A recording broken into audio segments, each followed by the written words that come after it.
Bonsoir et bienvenue dans cette nouvelle émission de Voyage au bout de la nuit. Je suis très contente de vous retrouver. Nous allons poursuivre les nouvelles de Rudyard Kipling.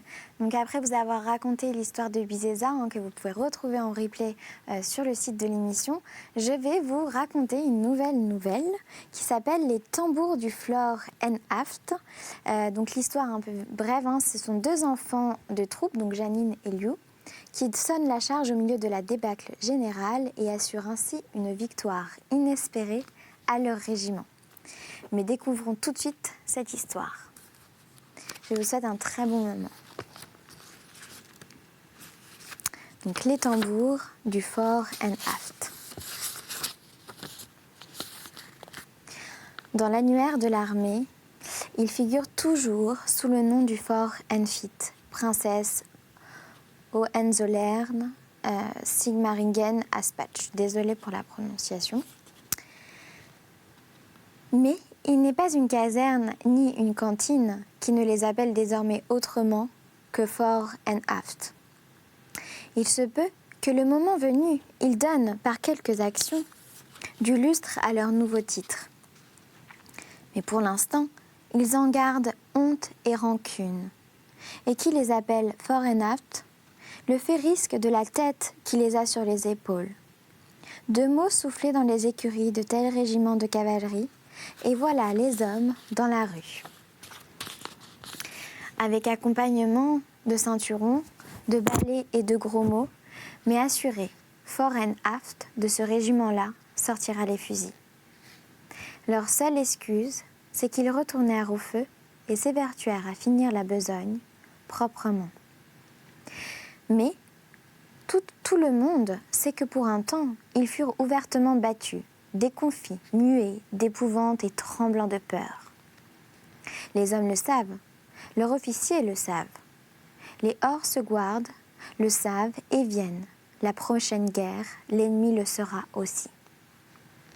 Ils sont ainsi 2 ou 3 régiments de la ligne dont le nom porte une tache qu'ils effaceront alors. Et ce sera extrêmement gênant pour les troupes qui leur serviront d'éponge. On suppose officiellement que le courage du soldat britannique est au-dessus de toute épreuve. Et en général, on a raison. Les exceptions, par pudeur, on les passe sous silence, quitte à y revenir au cours soudain lâché de quelques libres bavardages, tels qu'il en submerge parfois à une table de messe à minuit. On apprend alors d'étranges, souvent d'affreuses histoires, soldats refusant de suivre leur chef, ordre donné par qui n'en avait pas droit, disgrâce qui est dans l'invariable chance de l'armée britannique, eussent pu aboutir au désastre éclatant. Ce sont des histoires pénibles à entendre. Et les messes racontent à voix basse autour des grands feux de bois, et le jeune officier baisse la tête et pense en lui-même que, plaise à Dieu, ces hommes à lui marcheront toujours droit. Le soldat anglais n'est pas tout à fait blâmé pour ses erreurs passagères. Mais ce verdict, il ne faut pas lui communiquer. Un général d'intelligence moyenne peut perdre 6 mois à apprendre les malices de telles campagnes difficiles. Un colonel peut se tromper complètement sur la valeur de son régiment 3 mois encore après le début des hostilités. Un commandant de compagnie même s'expose même à se méprendre ou à s'aveugler sur le caractère et le tempérament de sa propre poignée d'hommes. Le soldat, par conséquent, et plus particulièrement le soldat d'aujourd'hui, ne doit pas encourir de reproches déshonorants pour une reculade, qu'on le fusille ou qu'on le pende ensuite. Pour encourager les autres, mais le diffamer dans les journaux, c'est manque de tact et de gaspillage de papier. Mettons qu'il ait été au service de l'impératrice, quelques années par exemple. Il quitte l'armée dans 2 ans.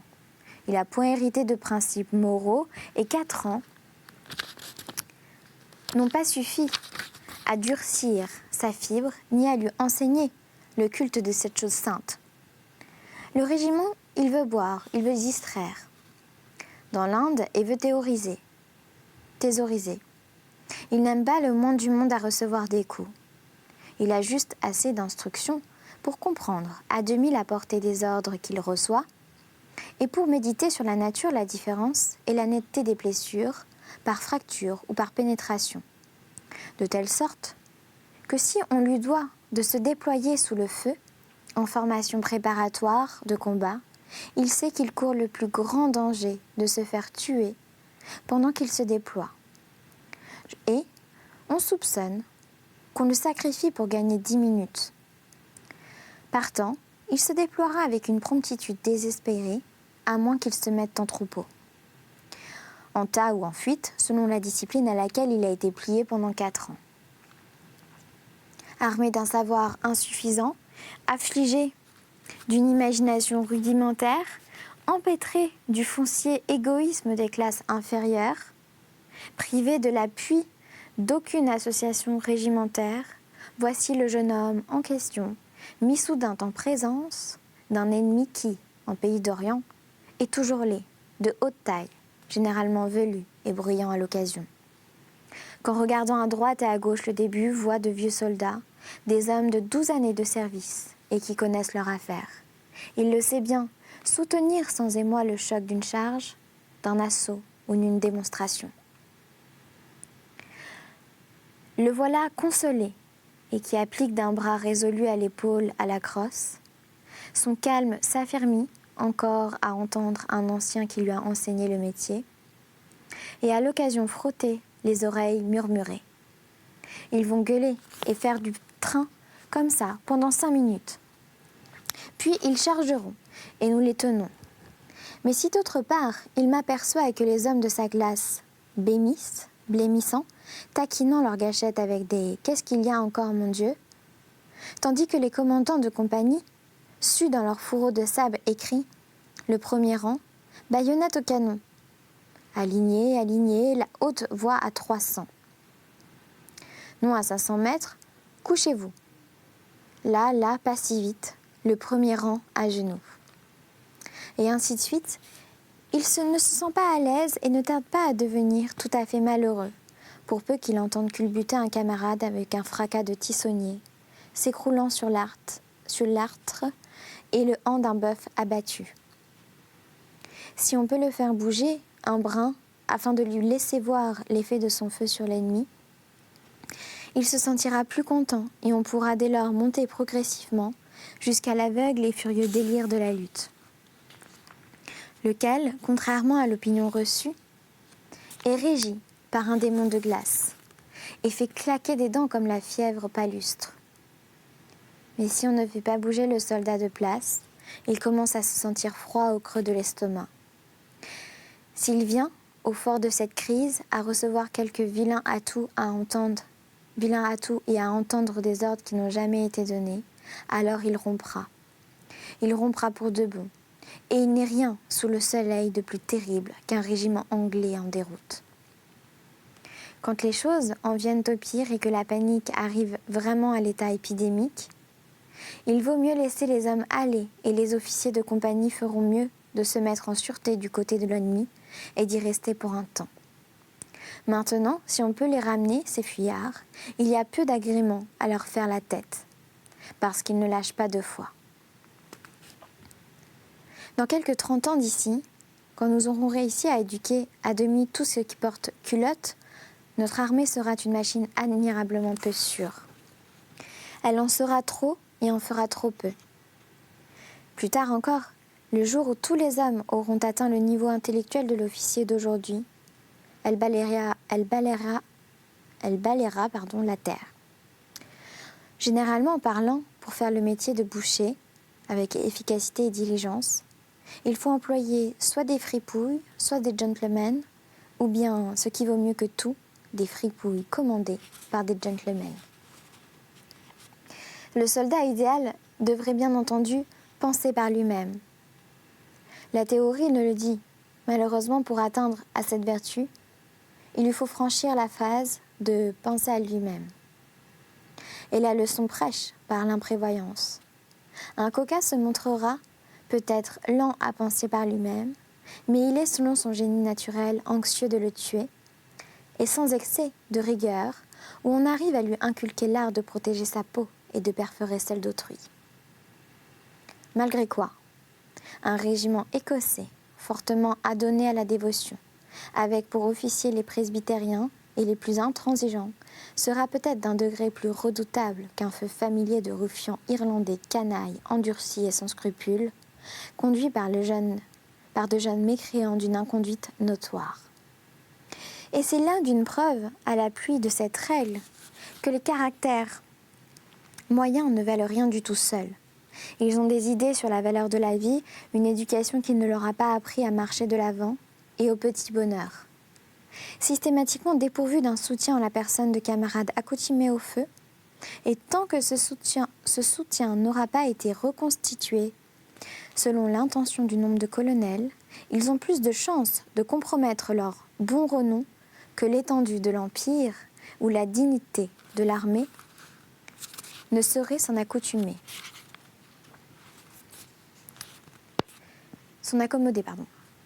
Leurs officiers, on ne fait pas mieux, parce qu'on commence à les dresser de bonne heure, et Dieu, comme on le sait, a spécialement décrété qu'un jeune bourgeois anglais, proprement éduqué, doit surpasser en vigueur de rable, en clarté de cervelle et en netteté de fraissure tous les autres jeunes gens du monde. C'est la raison qui fait rester debout un enfant de 18 ans sous le feu sans rien faire, une épée de fer blanc à la main et la joie au cœur, jusqu'à ce qu'il tombe. S'il meurt, il meurt. Comme un gentleman, s'il vit, il écrit à sa famille qu'il s'est fait poivrer, descendre, émincer ou charcuter, après quoi il se met à assiéger le gouvernement en instance d'indemnité pour blessures reçues en service recommandé, jusqu'à ce que l'ouverture de la prochaine campagne dès laquelle il n'hésite plus à se parjurer devant le conseil médical, à cajoler son colonel, à brûler l'encens sous le nez de son adjudant, et obtient en fin de compte d'aller se battre une fois de plus. Cette homélie m'amène directement aux deux petits drôles les plus finis qui aient jamais tapé du tambour. On a piolé du fifre dans une musique de régiment anglais. Ils terminèrent leur coupable carrière en pleine et flagrante rébellion. Et ils se firent fusiller de ce fait. Ils s'appelaient Jackin et Lew Peggy-Lew. Et s'étaient effondrés, garnement de petits tambours, l'un et l'autre en fréquent rapport avec le tambour-major du fore and aft et ses verges de bouleau. Jackin était un enfant de 14 ans et qui paraissait noué dans sa petite taille. Et Lew avait à peu près le même âge. Quand on ne les surveillait pas, ils fumaient et buvaient. Ils avaient l'habitude de jurer à la façon de la chambrée, ce qui faisait un sang-froid, et ce machonne à dents serrées. Ils s'entrerosaient religieusement une fois par semaine. Jackin avait poussé dans quelques ruisseaux de Londres et passé peut-être, à moins que ce fût le contraire, par les mains du docteur Banabo avant d'arriver à la dignité du tambour. Lew ne pouvait rien se rappeler au-delà du régiment et du plaisir d'en écouter la fanfare dès ses premières années. Il cachait, quelque part dans son obscure petite âme, un amour sincère de la musique, et se trouvait singulière par une singulière inadvertance pourvue d'une tête de chérubin, à tel point que les belles dames qui voyaient le régiment à l'église parlaient de lui volontiers comme un amour. Mais jamais elles n'entendirent les commentaires au vitriol qui faisaient sur leur manière et leurs bonnes mœurs, tout en regagnant la caserne en compagnie de la musique, et sans cesser entre-temps de mûrir de nouveaux griefs contre Jackin. Les autres tambours détestaient ces deux-là, en raison de l'illogisme que montrait leur conduite. Jackin pouvait cogner, Lew ou bien Lew frottait à Jackin le nez dans la boue. Mais toute tentative d'agression de la part d'un tiers devait affronter les forces unies de Lew et Jackin, avec des conséquences douloureuses. C'étaient les Ismaël du corps, mais des Ismaël cossus, car ils tiraient profit de leurs batailles livrées alternativement chaque semaine, pour le plaisir des casernes, à moins qu'on les mît avec prise avec d'autres garçons, et de cette manière, ils amassaient de l'argent. Ce jour-là, en particulier, la discorde régnait au camp. Il venait de se faire surprendre à fumer, ce qui est malsain pour de petits garçons. Surtout le tabac de cantine et la querelle de Liu contre Jackin portaient sur ce point que si Jackin avait schlingué si salement, c'était d'avoir gardé la pipe dans sa poche, et qu'il était lui seul responsable de la correction dont ils cuissaient encore tous les deux. Puisque je te dis ce que j'ai caché la pipe derrière la caserne, dit Jackin conciliant. T'es un sacré menteur, lui dit Liu froidement. Et toi, tu es un sacré petit bâtard, dit Jackin. Fort de doute d'une lignée d'ancêtres inconnus, or dans le riche vocabulaire du catéchisme de Chambray, il est un mot qu'on ne laisse jamais passer sans commentaire. On peut traiter un homme de voleur sans rien risquer. On peut même l'appeler lâche, sans plus graves conséquences qu'un sifflement de botte à l'oreille. Mais il ne faut pas appeler personne bâtard sans être prêt à lui prouver sur les dents de devant. T'aurais pu garder ça jusqu'à temps que ça m'élance loin. Que ça m'élance moins, dit Liu sur un ton d'affliction, tout en faisant des feintes autour de Jackin qui s'était mise en garde. Je vais t'en donner du rabiot, dit Jackin, avec abandon. Sur quoi il se mit au point au milieu du front d'Albâtre et de Liu. Tout eût marché à souhait, et cette histoire, comme on dit dans les livres, n'aurait jamais été écrite si son mauvais destin n'eût poussé le fils du sergent détaché au bazar, long et fainéant personnage de 25 ans, à faire son entrée après la première reprise. Éternellement en disettes d'argent, il n'ignorait pas que les gamins avaient de la monnaie. Encore à vous battre, dit-il, je vais le dire à mon père, qui le dira au porte-drapeau. Qu'est-ce que ça te regarde, dit Jackin, avec un vilain froncement de narine. Oh, moi, rien du tout. C'est vous qui écopez, et vous qui avez trinqué trop souvent déjà, pour qu'on passe là-dessus. Que diable en sais-tu? Ce que nous avons fait, demanda Liu, le sépharin. Tu n'es pas soldat, toi, espèce de Pékin pouilleux? Il attaqua le flanc gauche de l'individu. Ça se trouve, les deux gentlemen, en train de régler leurs affaires, manches retroussées, et ça vient fourrer son vilain nez, là où ce que ça ne le regarde pas. Veux-tu bien rentrer vite chez ta demi-caste, de rouchine de maman, ou bien tu vas attraper ce que tu mérites, dit Jackin. L'homme, en manière de représailles, tenta de cogner les deux têtes l'une contre l'autre. La tactique eut aussi réussi si Jackin ne lui ait véhément bourré l'estomac et si Liu ne fut pas abstenu de quelques vigoureux coups de pied en bas. Ensanglantés hors d'haleine, une demi-heure durant, ils continuèrent la bataille et, non sans essuyer quelques coups sévères, finirent par porter bas triomphalement leur ennemi comme les terriers un chacal. Maintenant, Alta Jackin, tu vas te donner ce que tu mérites. Il se mit en devoir de piller la figure de l'homme, tandis que Liu nivelait à coups de talon les proéminences de son anatomie. Le sens chevaleresque ne joue qu'un rôle médiocre dans la psychologie moyenne d'un tambour. Il se bat comme des maîtres pour toucher. Voilà, je vais m'arrêter là, dans cette nouvelle. Mais retrouvez-moi très vite pour la suite de ces aventures. Je vous souhaite une très bonne nuit pour ceux qui nous quittent et une très bonne journée pour ceux qui se lèvent. Je vous dis à très vite.